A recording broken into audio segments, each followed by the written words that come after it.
Hello friends, welcome to our channel crypto with Vishal.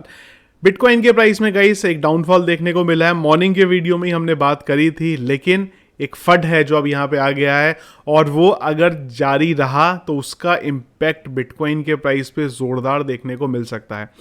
Bitcoin ने फिर से डाउन जो है ट्रेंड यहाँ पे बना है और करंटली जब ये वीडियो बना रहा हूँ मैं गाइस, बिटकॉइन का प्राइस है 17,027 और अगर हम लोग बात करें कहाँ तक गया है, वो गया था ये तकरीबन 16,920 900 के नेटबोट लेवल पे बीटीसी गया है। यहाँ पे इशू क्या है, कई दिनों से हम लोग यहाँ पे बात कर रहे थे प्रूफ ऑफ रिजर्व के बारे में।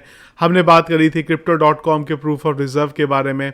इसके बाद बात हुई थी यहाँ पे KuCoin के प्रूफ ऑफ रिजर्व के बारे में। इसके बाद बात हुई थी यहाँ पे बाइनेंस के प्रूफ ऑफ रिजर्व के बारे में। इंपॉर्टेंट चीज़ ये है कि ये जो हम लोगों ने पिछले दिनों प्रूफ ऑफ रिजर्व के बारे में जो बार बार बातें कर रहे थे, वो जिस ऑडिट कंपनी ने वो प्रूफ ऑफ रिजर्व जो है किया था माजर, उसके वहाँ से जो प्रूफ ऑफ रिजर्व के डॉक्यूमेंट थे वो रिमूव हो गए हुए हैं।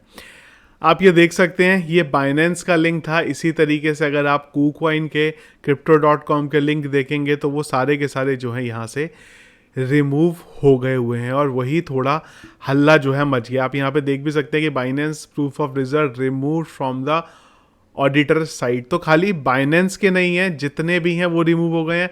और यहाँ पे बाइनेंस का इस बारे में ये बोलना है कि जो कंपनी है ये जो ऑडिट कर रही थी, उसने काम जो है पूरे का पूरा वो यहाँ पे पॉज कर दिया है। कई जगह पे न्यूज़ अपडेट आ रही है कि उन्होंने ऑडिट का ही काम बंद कर दिया है यहाँ पे। अब ये चीज़ समझने वाली है कि जो टॉप एक्सचेंजेस हैं, इनके जो प्रूफ ऑफ रिजर्व के बारे में बात हो रही थी, वो जिस ऑडिट कंपनी ने वो ऑडिट किए थे वही डॉक्यूमेंट वहाँ से चले गए हैं, ख़त्म हो गए। तो इससे दो तीन चीज़ें बन रही हैं। पहला तो ये है कि एक्चुअल में जो कंपनी है, ऑडिट फर्म जो है, इसने ये पॉज करा है तो क्यों करा है, क्या इसका कोई रीज़न था, क्या उसको कुछ इशू मिला बाइनेंस में या फिर KuCoin में या फिर crypto.com में या फिर उसने बाकी जो एक्सचेंजेस किए थे, या फिर उसने अपना काम ही बंद कर दिया। अब अगर एक कंपनी ने अपना काम बंद कर दिया तो समझने वाली बात यह है कि ऐसा तो नहीं होगा कि उसने सडनली सोचा चलो बंद कर दें।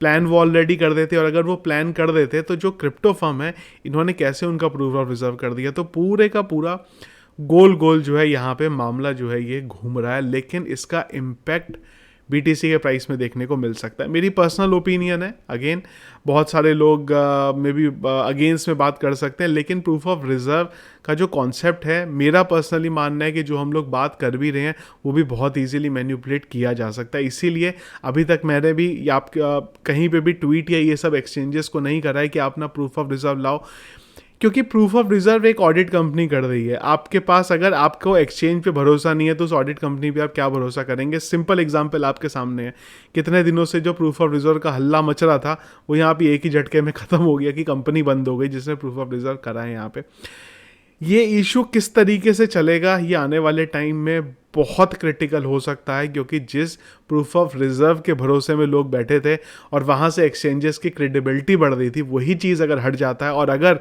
वो किसी पर्टिकुलर रीज़न की वजह से हटा है जहाँ पे एक्सचेंजेस का कुछ फ्लॉ जो है वो उसको मिला है, अगर ऐसा हुआ है, स्पेशली KuCoin crypto.com अलग तरफ है, लेकिन अगर बाइनेंस के केस में कुछ इस तरीके का फ्लॉ मिला है इनको और अगर वो सामने आता है तो बड़ा फट क्रिएट हो सकता है। मेरा रिकमेंडेशन आपको यही है गाइज कि इस टाइम पे अगर आप अपना फंड वॉलेट में ट्रांसफ़र कर लेंगे, हार्डवेयर वॉलेट में या किसी भी दूसरे वॉलेट में, वो थोड़ा सेफर रहेगा, ना कि एक्सचेंजेस में रखना, क्योंकि फंड जो बाइनेंस के भी हैं वो लगातार बढ़ते जा रहे हैं। अगेन अभी भी मेरा मानना ये है कि बाइनेंस पे कुछ होगा नहीं, बचा लेगी, लेकिन ये वाला जो फंड है अपने आप में बहुत बड़ा है। अगर इनको कोई प्रूफ मिला है एक्सचेंजेस के अगेंस्ट जो वो गलत कर रहे हैं, उस वजह से अगर इन्होंने अपना काम रोका है, तो थोड़ा ध्यान रखिएगा गाइज इस चीज़ के बारे में। अगेन कॉइन क्रिप्टो करेंसी को वॉलेट में रखिए, एक्सचेंजेस पे मत रखिए, अननेसेसरी का कुछ भी स्कैम हो सकता है यहाँ पे आपके साथ।